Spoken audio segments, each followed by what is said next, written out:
Hello and welcome into another edition of the Arizona State Sun Devils Insider Podcast. My name is Kevin Hickson. I'm your lead beat writer for the Arizona State Sun Devils on SI and your host of the daily Sun Devil Insider Podcast. And I'm so grateful to be joining you on this Friday afternoon.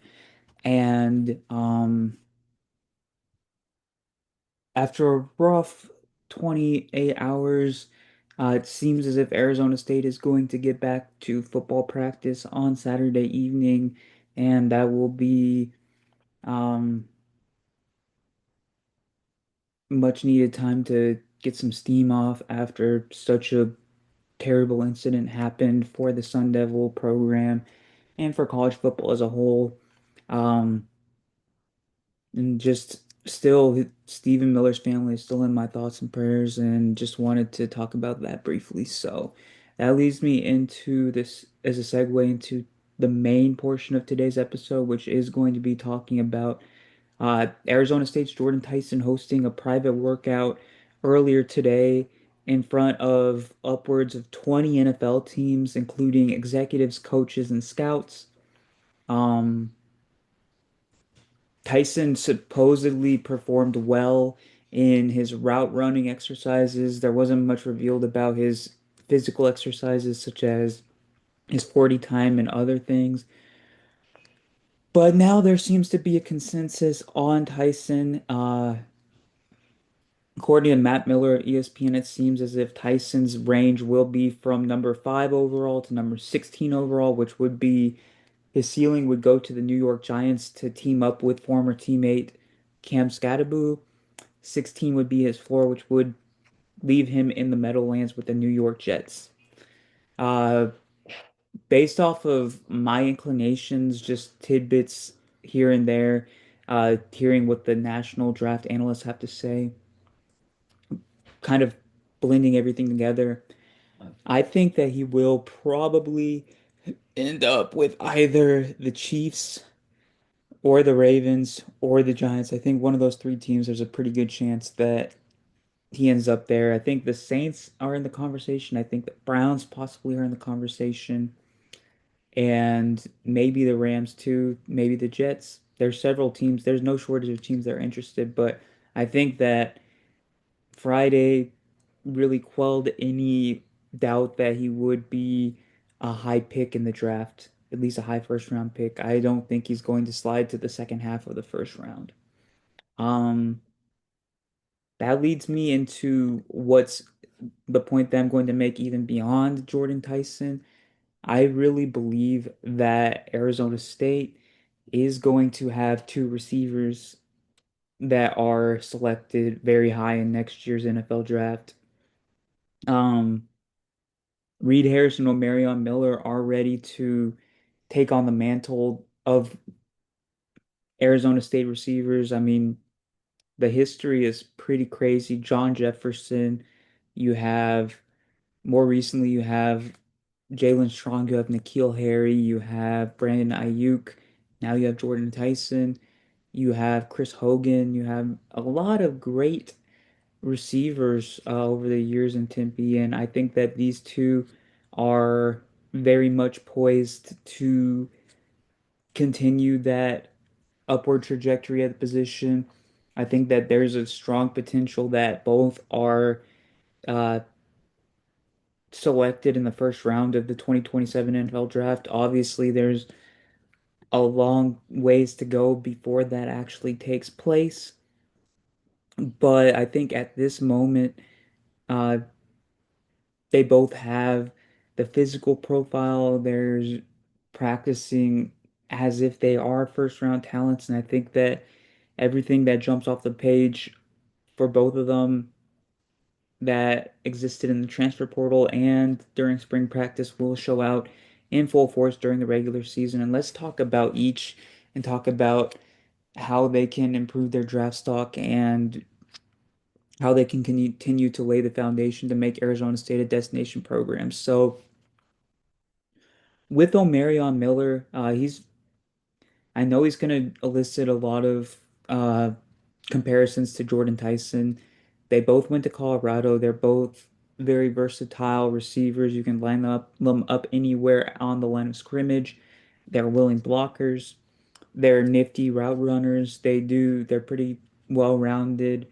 But Omarion might have even a little bit more explosiveness in the long game. I mean, his career uh, yards per reception averages over 18, I believe.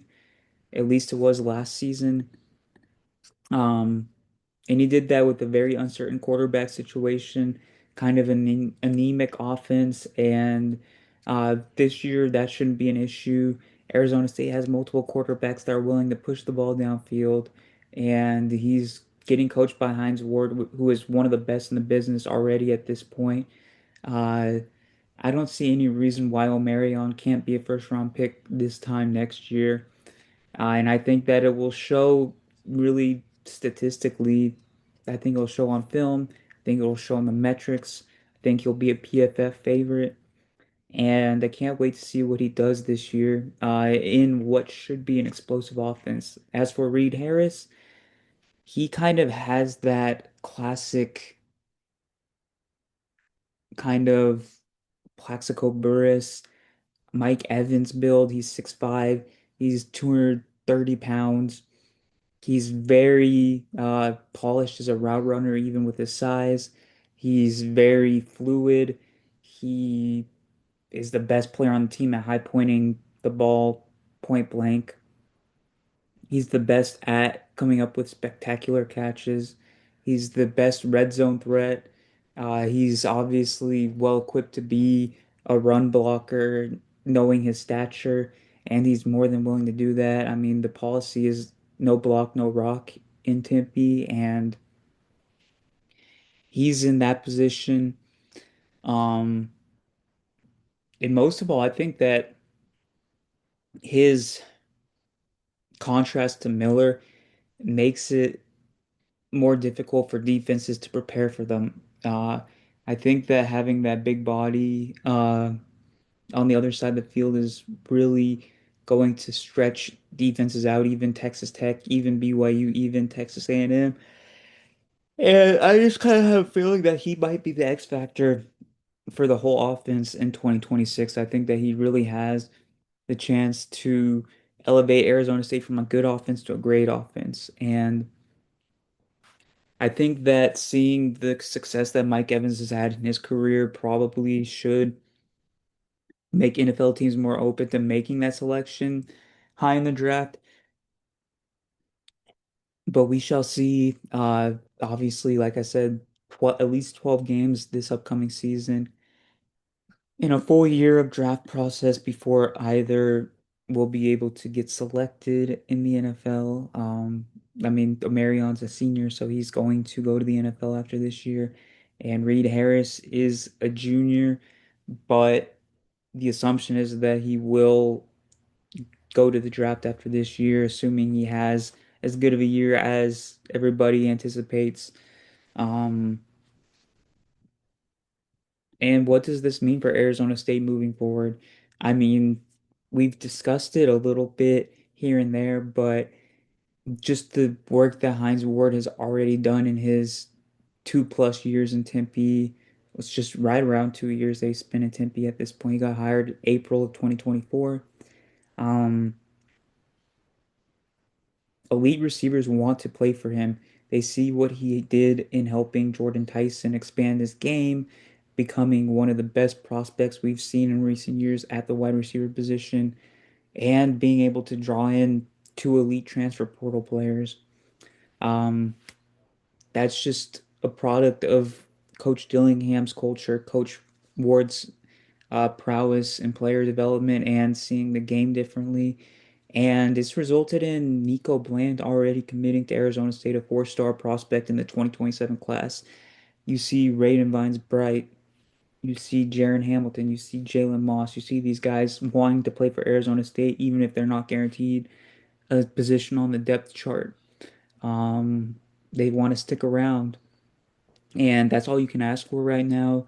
Wide receiver is probably going to continue being Arizona State's signature position when it comes to developing NFL talent overall, but there is much, much more on this roster that to offer than just that. And the NFL world is finally starting to see that. That's really all I have for today. Once again, thank you so much for tuning into another edition of the Arizona State Sun Devils Insider Podcast. And I will see you with another episode tomorrow. Thank you so much.